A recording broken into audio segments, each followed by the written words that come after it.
Este cuadro es la simulación que se hizo por medio de radio móvil. Utilizaremos los datos como ejemplo de cálculo de enlace. Es muy importante ir detectando todos los valores que nos va entregando el problema.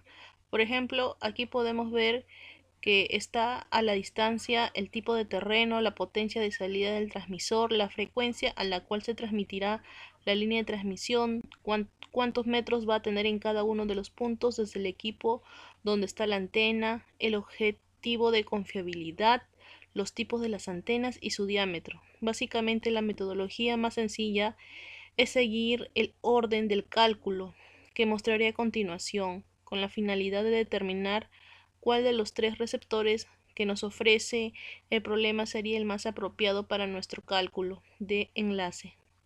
Como les vuelvo a repetir, con el cuadro que nos indica los datos nos dará una idea más clara de cómo se están originando las pérdidas y las ganancias a través de nuestro enlace.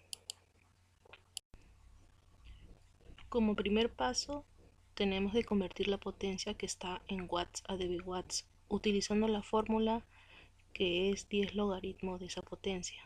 Sería 10 del logaritmo de 50 como resultado 16.98 dBwatts. Y para convertirla a dBm, la fórmula sería sumar el dBwatts más 30. Como resultado 46.98 dBm. En el paso 2 me pide la pérdida causada por el cable, la diversidad y el par de acoples en el transmisor. La pérdida del cable de transmisor es 3.5 dB por la altura de la antena, que es 76 metros, y según la tabla 1 se verifica el valor en dB como atenuación específica y la pérdida por diversidad con el valor de 2B, al igual que la pérdida de par de acoples con el valor de 1.2 dB.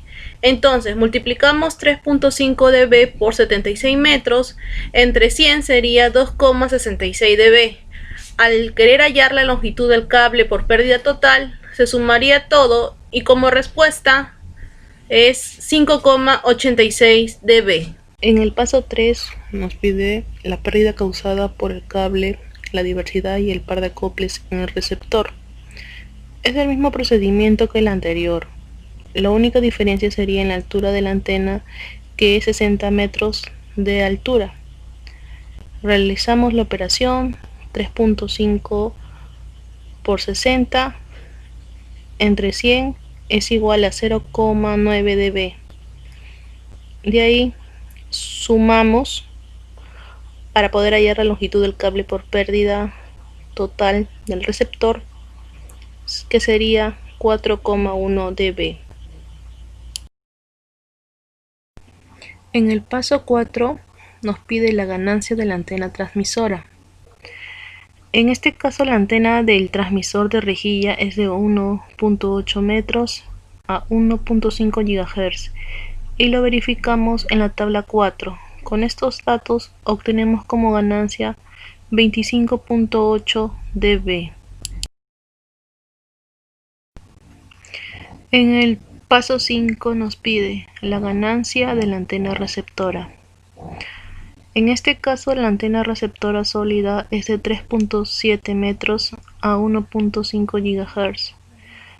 Lo verificamos en la tabla 3. Con estos datos obtenemos como ganancia 30.5 dB. En el paso 6 nos pide la pérdida de trayectoria de espacio libre. Como fórmula general existen varias, pero yo opté por esta, que es 92.4, que es una constante, más 20 logaritmo en base 10 de frecuencia en gigahertz, más 20 logaritmo en base 10 de distancia en kilómetros. Reemplazamos los datos, que sería 1.5 GHz, y lo que me pide km es 7,35 kilómetros. Realizamos la operación y como resultado sería 113,24 dB. En el paso 7 nos pide la pérdida causada por el margen de desvanecimiento. Otra pérdida que está presente en el espacio es el margen de desvanecimiento. Esto se da debido al tipo de terreno y al tipo de clima. La fórmula sería 30 logaritmo de la distancia del enlace en kilómetros más 10 logaritmo del número 6 por A, que es el tipo de terreno, por B, que es el clima, por la frecuencia en GHz, que en este caso sería 1.5, menos 10 logaritmo de 1 menos R, que es el porcentaje de confiabilidad del enlace, pero expresado en decimales como está aquí. Menos 70, que es una constante. ¿Y cómo se obtiene el valor de A y B? Pues es necesario ir a la tabla 2 como está en la imagen. Vemos en la parte de factores, en la letra A, factor de rugosidad. Hemos elegido en el valor 2, que dice bosques, la propagación va por encima, es según el lugar de donde queremos conocer el valor. Y B, el factor climático. Hemos elegido como valor también 0.5, que da lo que es áreas tropicales calientes y húmedas. Reemplazamos los datos en kilómetros 7.35, gigahertz 1.5 y el resto lo que hemos verificado en la tabla. Y como respuesta obtenemos 22.5 dB.